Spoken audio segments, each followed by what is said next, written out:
के आप तमाम लोगों का अभिनंदन है इस चर्चा में। असीम बकर, मैं ओपनिंग रिमार्क आपको देता हूं और आपसे शुरुआत करना चाहता हूं।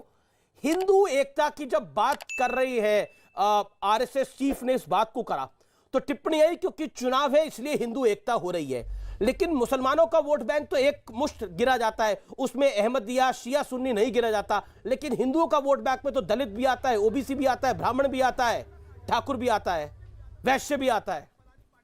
ये जो आप बार बार अहमदिया अहमदिया कह रहे हैं, एक्चुअल में जो कादियानी हैं, जो इस्लाम से बहुत पहले खारिज हो चुके थे, जिन्होंने कुछ ऐसे दावे किए थे जिसकी वजह से उनको इस्लाम से खारिज करना पड़ा, लंबी बहस है, वो अपने नाम के आगे कादियानी ना लगाकर अहमदिया लगाते हैं। मुसलमान इस्लाम से उनको खारिज कर चुका है, वो मुसलमान कैटेगरी में नहीं आते हैं अहमदिया। अब मैं शिया सुन्नी की बात कर लेता हूं, बरेलवी बाकी लोगों की बात कर लेता हूं, बाकी लोगों की आप बात कीजिए जी। नहीं, कैसे तो नहीं कहते कि हम शिया को सीएम बनाएंगे, तो आप बना दीजिए, हम बरेलवी को बनवाएंगे, हम देवबंदी को बनाएंगे, ऐसा तो नहीं कहते ना आप?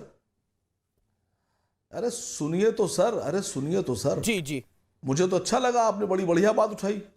अब एक काम कर लीजिए, अब की से उत्तर प्रदेश में आप मोहसिन रजा साहब को मुख्यमंत्री ऐलान कर दीजिए। अच्छा करिए, ऐलान करिए। पूछ रहा हूं ना, मेरे हाथ में आपकी पार्टी है ना दूसरी पार्टी है, मैं तो आप अमीश जी, हर व्यक्ति को अपने धर्म पे चलने का अधिकार है, लेकिन जिस तरह से धर्म का राजनीतिकरण कर दिया गया है, जैसा कि शिक्षा, स्वास्थ्य, रोजगार, किसान, महिला सुरक्षा के मुद्दे पे भाजपा चुनाव हारने जा रही है, इस सवाल को ढांपने के लिए एक तरफ मोदी जी औरंगजेब रहमतुल्लाह अलैह की बात करते हैं, वो भूल गए कि जिस काशी में वो औरंगजेब रहमतुल्लाह अलैह का नाम ले रहे थे, उसी काशी में शकुंतला बेटी को इंसाफ दिया था, इब्राहिम का कत्ल किया था। सीखिए बेटियों से इंसाफ करना औरंगजेब रहमतुल्लाह अलैह से।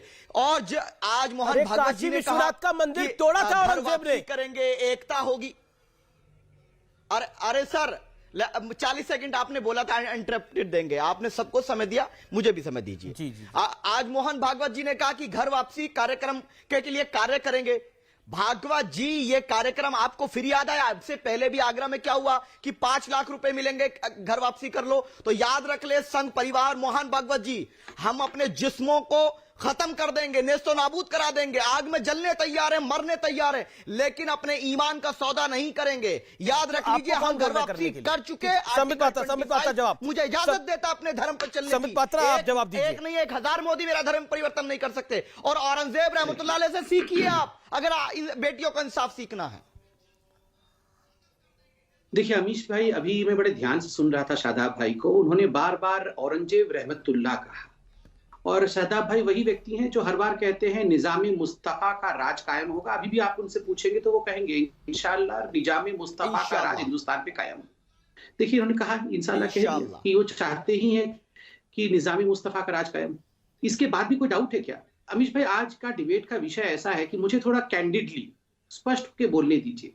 पता है हिंदुओं में क्या दिक्कत है, और आज मैं थोड़ा हिंदुओं के विषय में भी समीकरण करूंगा। आप 3 लाख हमारे शादाब भाई के भाइयों को, साजिद भाई को, AIMIM के भाई को, सभी वकार भाई को, सभी को इकट्ठे करो, अलग अलग पॉलिटिकल पार्टी के हो सकते हैं। 3 लाख भाइयों को इकट्ठे करने के बाद केवल 3 मिनट उनको समझाओ तो सभी अल्लाहू अकबर करते हुए एक मत होके बाहर निकलेंगे। आप 3 हिंदुओं को 3 साल तक समझाओ, वो कोई JNU जाएगा, कोई DU जाएगा, कोई BJP जाएगा, मगर ये डिबेट ही होती रहेगी। 3 हिंदू इकट्ठे नहीं हो पाएंगे 3 साल तक। और यही कारण है आज हमारे पैनल में हम 6 लोग बैठे हुए हैं। देखिए हमारे शादाब भाई भी तो मेरे भाई हैं, शाहिद भाई भी, साजिद भाई भी मेरे भाई हैं, वकार भाई भी मेरे भाई हैं। कोई ये सऊदी अरब से तो नहीं आए थे, ये है तो अपने हिंदुस्तान के मिट्टी के। पहले भूर्भुवस्सुः कहते थे, पूजा की पद्धति इन्होंने बदल दी, अब ये नमाज अदा करते हैं, अच्छी बात है।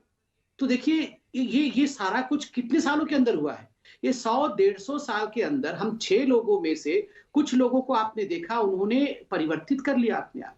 फिर भी अगर हिंदुओं को लगता है, फिर भी हिंदुस्तान को लगता है कि वो खतरे में नहीं है, तो कब जगेगा?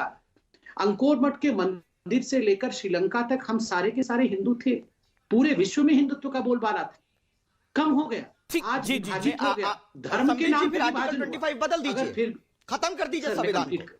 सर कोई संविधान को खत्म नहीं कर रहा है साहब। देखिए बाबा साहेब अंबेडकर ने संविधान में कहीं भी सेक्युलर शब्द का प्रयोग नहीं किया था। आप जानते हैं क्यों नहीं किया? 25 के खिलाफ बोल रहे हैं। एक सेकंड सर, मैं कंप्लीट कर लूं। शादाब भाई, आप तो पीस पार्टी के हैं, पीस मतलब शांति होती है, थोड़ा शांति रख के सुन लीजिए। देखिए बाबा साहेब अंबेडकर ने सेक्युलरिज्म शब्द का प्रयोग प्रिएम्बल में नहीं किया था, कॉन्स्टिट्यूशन में इसलिए नहीं किया था क्योंकि उनका स्पष्ट मानना था हिंदू शब्द का मतलब ही सेक्युलर होता है, भारत का अर्थ ही सेक्युलर होता है, कभी भी हिंदू कम्युनल हो नहीं सकता है, इसीलिए सेक्युलर शब्द का प्रयोग नहीं किया गया। मगर नाजायज फायदा उठा करके राम मंदिर के ऊपर इस प्रकार की टिप्पणी करना, हिंदू, और देखो कंप्लेन मेरा साधा भाई से नहीं है, जी जी, कंप्लेन तो मेरा उस राहुल गांधी से है, ये हिंदुओं से ही है। ये जो तथाकथित हिंदू हैं, हिंदू आगे से भी चाकू मारता है, पीछे से भी चाकू मारता है, इस राहुल गांधी में हिम्मत है? जी जी, असीम बकार और साजिद रशीदी, मैं जी संबित असीम बकार, अभी आपने रामभद्राचार्य, जगत गुरु रामभद्राचार्य जी को भी सुना, आपने राजू दास जी को भी सुना और संबित पात्रा को भी सुना। अब आपका वक्त है, अब अपनी बात को कंप्लीट करिए। रशीदी साहब, मैं आ रहा हूं आपके पास। देखिए, मैंने सबको सुना, अपने धर्म की बात सब कर सकते हैं, प्रॉब्लम वहां खड़ी होती है जब दूसरे धर्म के मानने वालों को बुरा कहा जाता है या गाली बकी जाती है। अब आप ये कहते हैं कि घर वापसी, अगर दूसरे धर्मों के लोग हिंदू हो जाएं तो आप घर वापसी बोलते हैं, अगर हिंदू धर्म में परिवर्तित हो रहा है कोई तो वो घर वापसी है, उसके लिए पैसे देंगे।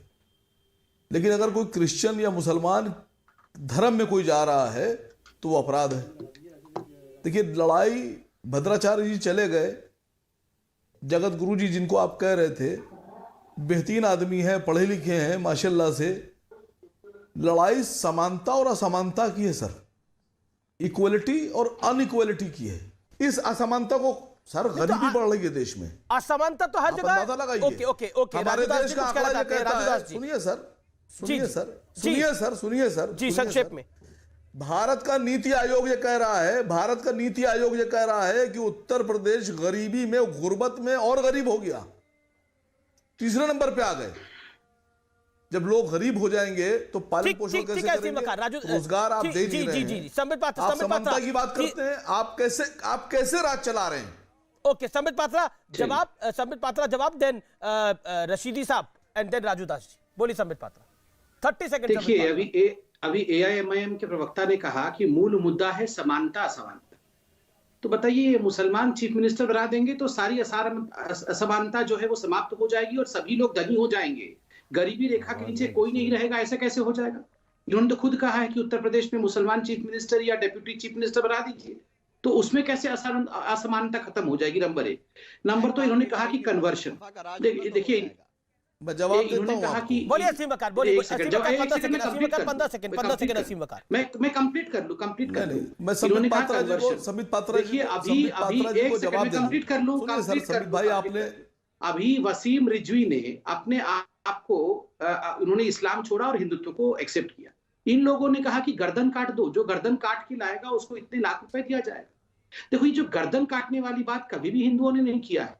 आप तीनों बैठे हुए हैं, नीचे तीनों बैठे हुए हैं, तीनों कन्वर्ट होके गए हो, किसी ने आपकी गर्दन काटने की बात नहीं ना कभी हम कर सकते हैं, क्योंकि हम सहिष्णु हैं। हम गर्दन काटने में विश्वास नहीं रखते, बम फोड़ने में विश्वास नहीं रखते। रशीदी साहब भी कुछ कहना चाह रहे हैं। वसीम कन्वर्ट हो जाए तो वसीम रिजवी का गर्दन, साजिद रशीदी कुछ कहना चाह रहे हैं। यही निजाम-ए-मुस्तफा है।